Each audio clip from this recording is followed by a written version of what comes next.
Welcome to the wonderful world of wild leeks. Forget about boring old onions and garlic, because today we're going to be talking about those bad boys in the allium family. These plants are so cool, they got more street cred than a rapper in a Lambo, if that works. But don't worry, you do not need to be a foraging expert to appreciate their unique flavor and exceptional nutritional value. What's going on, guys? Today we're going to be talking about wild leeks. First of all, what are wild leeks? Well, wild leeks are a type of wild onion that grow in various regions of the world, including Europe, North America, and parts of Asia.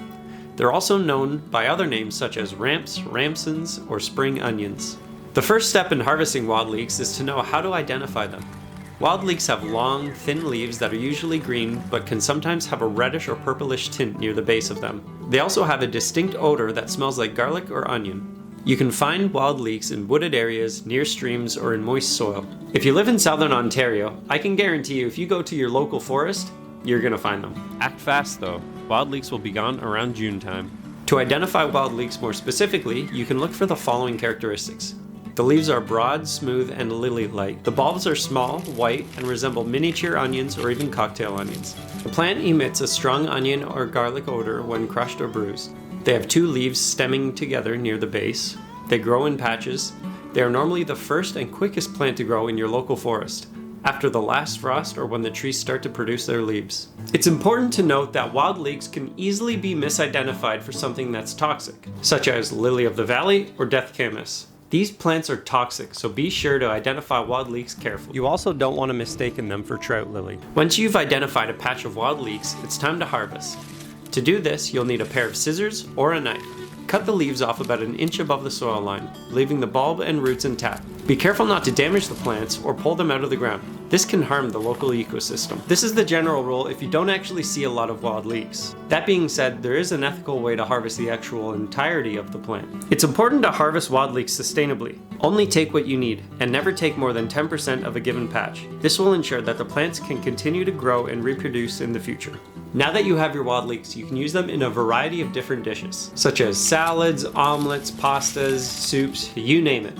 Think of some of your favorite dishes that include garlic and onion, and just replace it with wild leeks. A common recipe people use with this plant is a pesto. Here is a baseline recipe for that. 1 cup of wild leeks chopped, half a cup of walnuts or pine nuts, half a cup of grated Parmesan cheese, half a cup of olive oil, salt and pepper to taste. Simply blend all the ingredients in a food processor or blender until smooth. You can use this pesto on pastas, sandwiches, or as a dip for vegetables. However, today we're going to be making a vegetarian and dairy-free potato leek soup. This is a very simple recipe that I think you're going to love. First, you got to clean your leeks. Make sure you pull apart the leaves because there could be bugs or dirt still inside. The bottom of the leek should have a slimy sleeve to it. Just pull that right off. Once your leeks are semi-clean, put them in a bowl of water and dredge them lightly. If you want to store them for later, wrap them up in a paper towel. Roll them up and put them into a plastic bag and leave the bag open just a little bit. This is great for later use. Cut off the roots of the leeks. Then, you're going to want to cut off the stems. The stems and the leaves have different uses. You can chop the stems up however you want, but I suggest cutting them fine.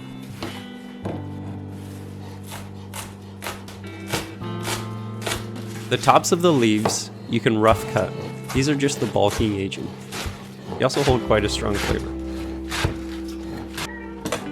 The mid part, I normally cut them up into small ribbons like this. And there's your 3 parts of the leek. I don't really need to tell you how to cut up some potatoes, but I used about 2.5 potatoes for this recipe. I diced them up just so they can cook a little bit faster. Garlic is not needed, however I love it, so I added a few cloves. Everything is going to be blended, so it really doesn't matter how well you cut them. Heat up a pan on medium-high heat. Add in your leek stems and stir them around gently.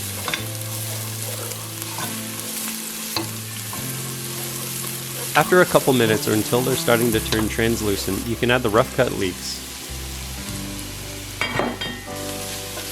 Once they've cooked down a little bit, you can add a bulking agent if you want. For example, I had spinach in my fridge, so I decided to add some, although it's not needed. Add the garlic in after it's been cooking for about 5 minutes, and then add in your stock. At this point, you can add your potatoes, put it on medium heat, and let it simmer. You can also turn it to low and put a lid on and let it sit for even longer. After about 15 minutes, you can start blending. Now you can always add salt and pepper to taste, however I wanted a very natural taste to this soup.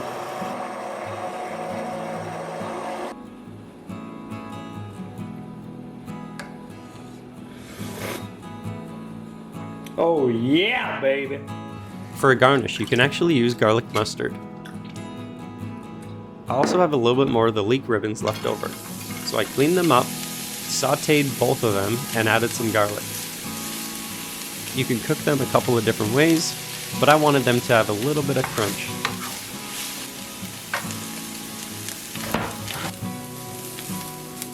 And now the final product. With this recipe, the soup will come out very dark green. If you add something like almond milk or a heavy cream, the soup will honestly taste a lot better and it'll look a bit nicer. However, I was looking for a very earthy taste, and that's exactly what I got. In conclusion, wild leeks are a very tasty and nutritional plant that can be easily identified and harvested in the wild. Just remember to identify them carefully, harvest them sustainably, and wash them thoroughly. In case you haven't seen my very first episode of harvesting wild ramps, here it is up here. This side or this side, whatever one seems better. And in this one, I actually make a different recipe. Tasted really good. I think you'll like it. Alright everyone, thank you for watching, and we'll see you on the next one.